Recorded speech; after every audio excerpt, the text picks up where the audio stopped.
सुप्रभात बच्चों,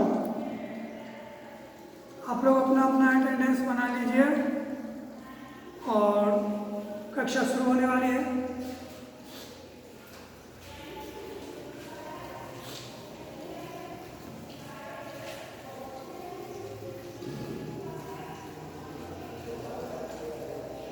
एक सूचना है आपके लिए कि आप अपने गार्जियंस आप लोग अपने गार्जियंस का व्हाट्सएप नंबर जो है ना अविनाश सर के साथ शेयर कर लीजिएगा। फिर एक बार मैं कह देना चाहता हूँ, आप लोग अपने अपने गार्जियंस का व्हाट्सएप नंबर अविनाश सर के साथ शेयर कर लीजिएगा। धन्यवाद।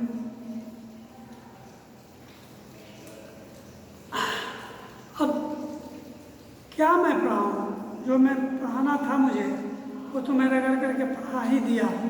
आगे अभी परीक्षा से पहले आगे बढ़ना भी नहीं है और पीछे की जो पढ़ाई है वो लगभग उसकी पुनरावृत्ति भी हो चुकी है, चाहे वो व्याकरण हो, चाहे पाठ्य पुस्तक से कोई चैप्टर हो। अब यही कहना है कि परीक्षा बहुत ही अच्छे ढंग से आप लोग दीजिए। मात्र 1 घंटे का टाइम रहेगा और इतने सारे क्वेश्चंस होंगे। 50 नंबर के क्वेश्चन पूछे जाएंगे, जिसमें आपसे 20 नंबर के ऑब्जेक्टिव क्वेश्चन पूछे जाएंगे, 30 नंबर के सब्जेक्टिव क्वेश्चन पूछे जाएंगे। तो 20 नंबर के जो क्वेश्चन पूछे जाएंगे उसमें मिनिमम 15 मिनट तो जरूर ही लग जाएगा। 1 मिनट में अगर एक क्वेश्चन भी नहीं होगा, उससे कम भी अगर दें, फिर भी आपको 15 से 20 मिनट इसमें लग सकता है। और 1 घंटा में और इधर उधर दिस दैट में 5 मिनट ऐसे ही माइनस मान के चलिए, तो 20-25 मिनट तो ऐसे ही गुजर गया। आपके पास 30 से 35 मिनट का वक्त बचेगा, जिसमें आपको 6 क्वेश्चन लॉन्ग टाइप क्वेश्चन आपको बनाना होगा और तेज़ी से हाथ चलाइएगा। 6 का 6 क्वेश्चन आप डील कर पाइएगा। नहीं चलाइएगा, क्वेश्चन आपके छूट जाएंगे। क्वेश्चन ऐसे भी नहीं दिया हुआ है कि भाई चलो 8 क्वेश्चन दे दिया गया और ये कहा जा रहा है कि इसमें से किन्हीं 5 को प्रश्नों का जवाब दीजिए। ये बात नहीं है। जितना प्रश्न उतना उसका अंक। एक क्वेश्चन छूट जाएगा तो उस प्रश्न का जो अंक है वो आपका माइनस हो जाएगा, आपका अंक नहीं आएगा। इसीलिए कोशिश कीजिएगा कि एक पंक्ति कम ही लिखें, लेकिन सारे क्वेश्चन को टेकअप करें। एक बात और जानकारी हो, आपको पूर्व से भी होगी कि इस बार का जो ये टेस्ट होगा उसमें अभ्यास के कोई भी प्रश्न नहीं पूछे जाएंगे। जैसे हर चैप्टर के लास्ट में अभ्यास के लिए जो प्रश्न उत्तर होते हैं, तो उस प्रश्न से आपको कोई भी प्रश्न नहीं पूछा जाएगा। तो इसके लिए क्या होगा, जो कविता के या कहानी के अंदर तह में जाना होगा, उससे क्वेश्चन बनाना होगा। जो क्वेश्चन अभ्यास पुस्तिका में नहीं है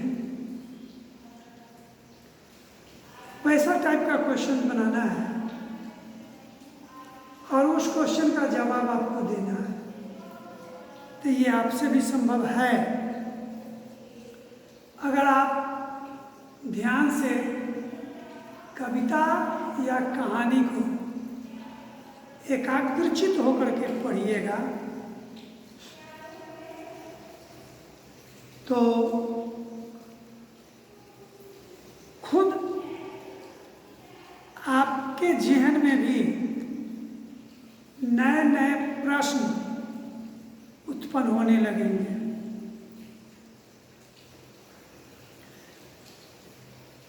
तो आप पूरे कहानी को, पूरी कविता को पढ़ लीजिए और अपने आप से यह पूछिए कि इसमें कौन कौन से प्रश्न, इस किताब के अंदर से कौन कौन से प्रश्न हो सकते हैं। खुद आपको पता चल जाएगा। तो इस टाइप से आप पढ़ाई कीजिए। कहानी से आपको क्या, किसी भी कहानी से आपको क्या शिक्षा मिलती है, क्या प्रेरणा मिलती है? क्योंकि कहानी जो है ना, शिक्षाप्रद होता है। आपके इस पुस्तक में जो कहानी लिखी हुई है, इसको अब क्यों पढ़िएगा, काहे के लिए पढ़िएगा? नहीं, इस कहानी को पढ़ने से बच्चे को एक तरह की प्रेरणा मिलती है, एक तरह का शिक्षा मिलता है। तो किसी भी कहानी को पढ़ने से, उस कहानी से हमें शिक्षा मिलती है, उस कहानी से हमें प्रेरणा मिलती है। उसी सबको न समझना है कि इस कहानी से हमें क्या प्रेरणा मिली, इस कहानी से हमें क्या शिक्षा मिली। अब आपका जो पहला चैप्टर है कविता, इसका शीर्षक है कि रुके न तू। हरिवंश राय बच्चन एक उच्च कोटि के कवियों में से एक थे।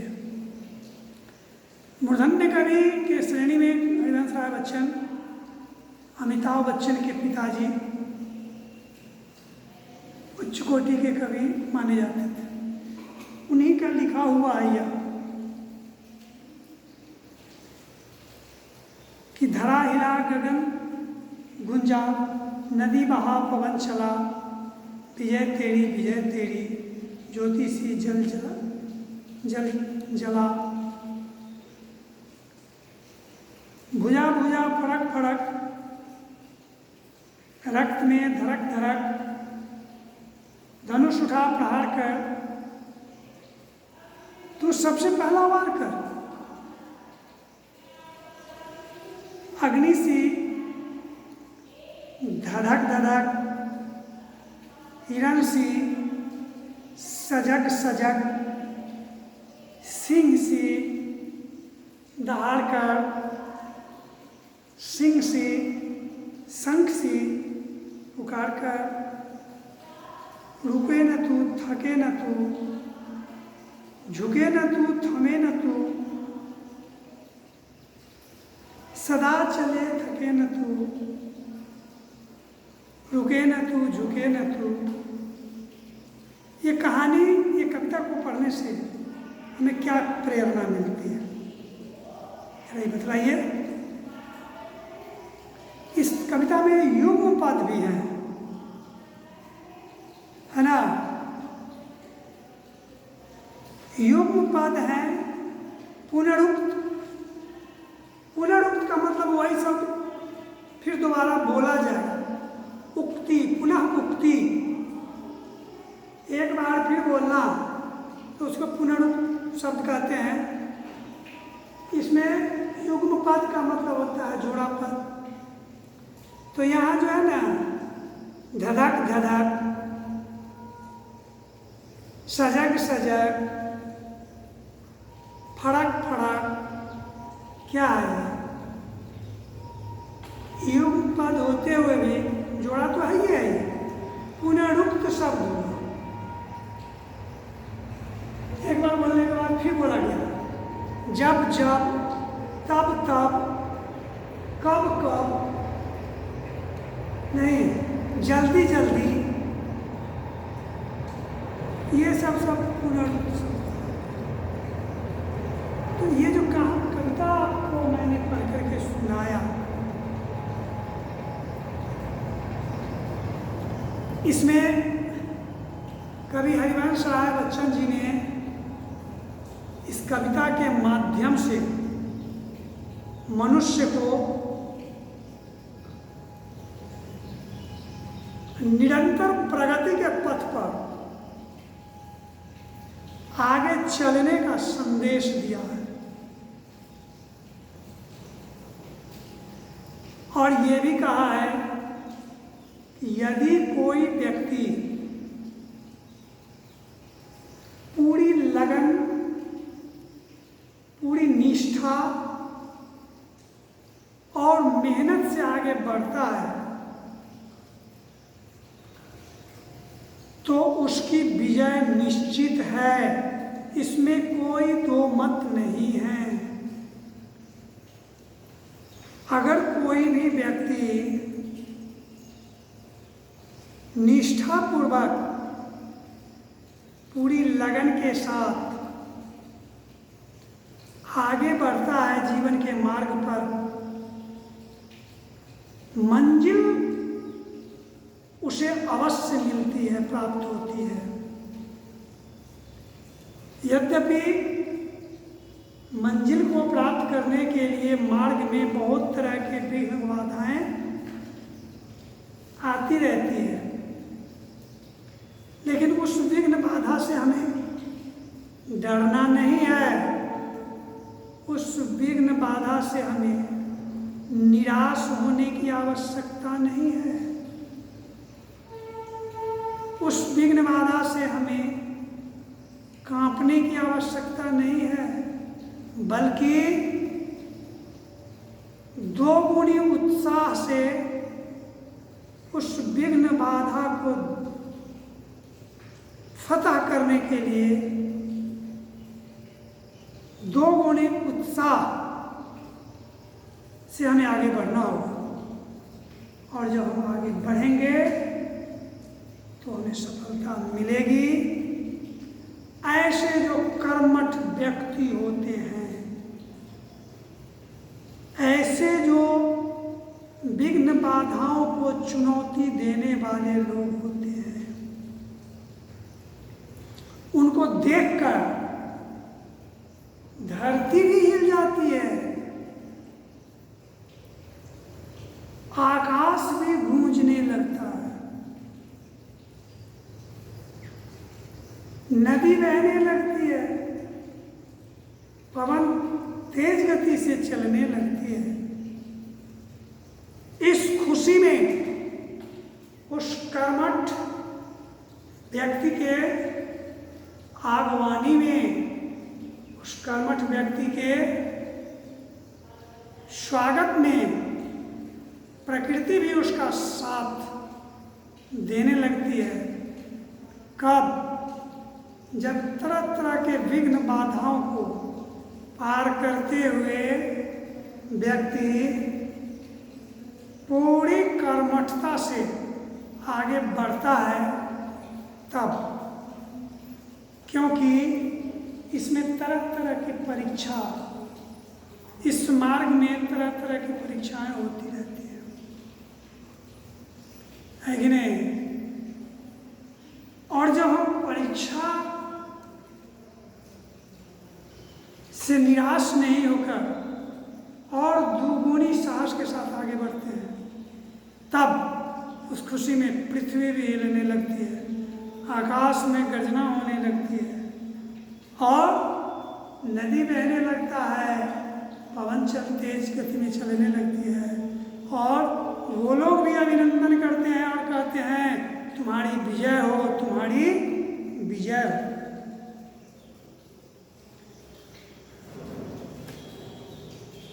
तो ज्योति सी जल जला, एक जल जला जो एक साथ होता है, उस जल जला का मतलब होता है विनाश, उस जल जला का मतलब होता है चारों ओर पानी ही पानी। लेकिन यहाँ जल जला जरूर है, लेकिन दोनों के बीच में कॉमा है कि नहीं?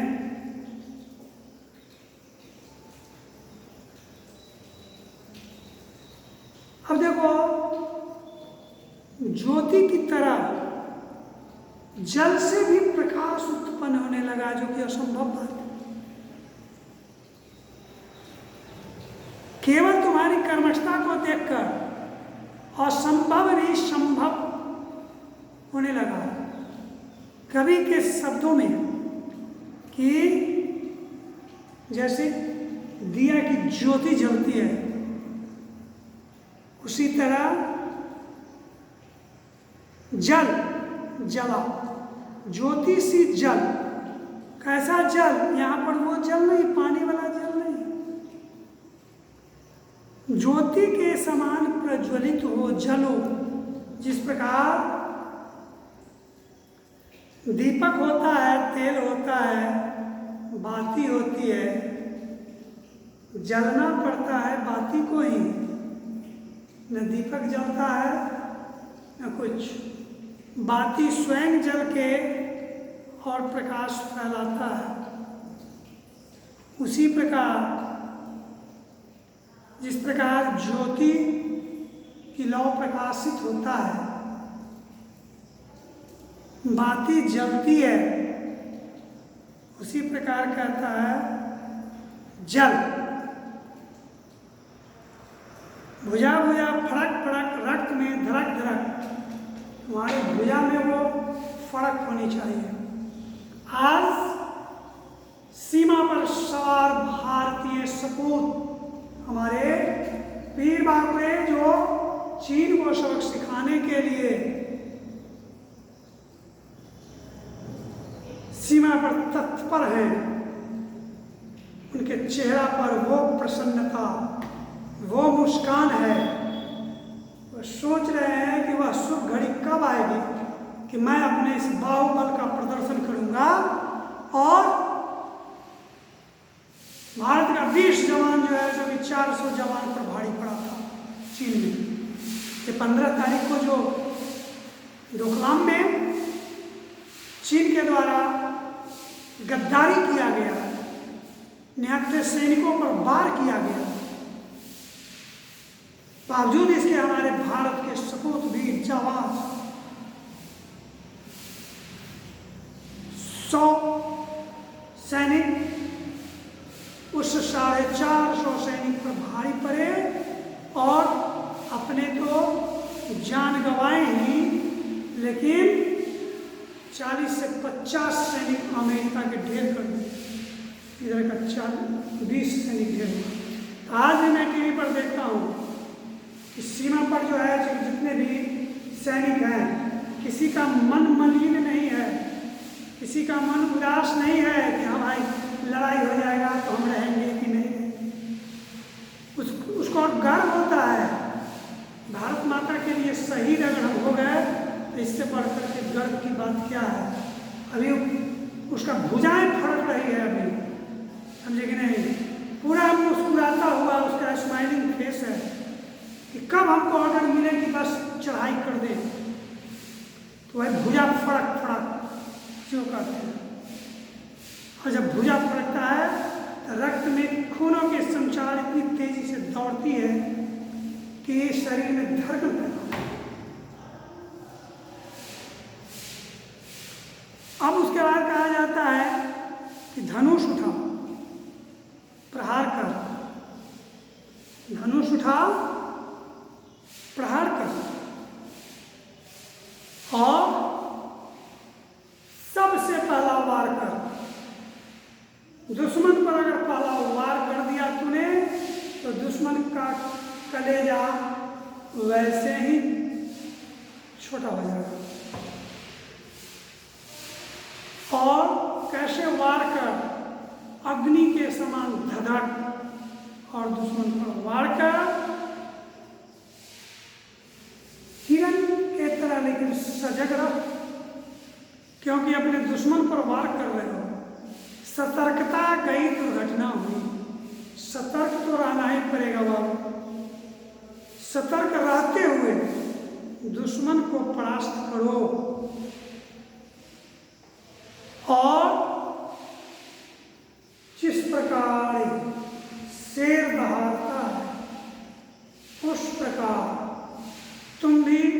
दहाड़ो, अपने दुश्मनों पर टूट पड़ो, लेकिन इस बीच कभी नहीं रुकना है, ना कभी थकना है, ना कभी झुकना है, सदा चलते रहना है, कभी नहीं रुकना है। तो ठीक है, आज की इस वीडियो में मैं इतना ही कह रहा हूँ। पढ़ाई को मैं अब यहीं पे स्थगित कर रहा हूँ। कल पुनः मुलाकात आपसे होगी। तब तक के लिए आप लोगों को धन्यवाद।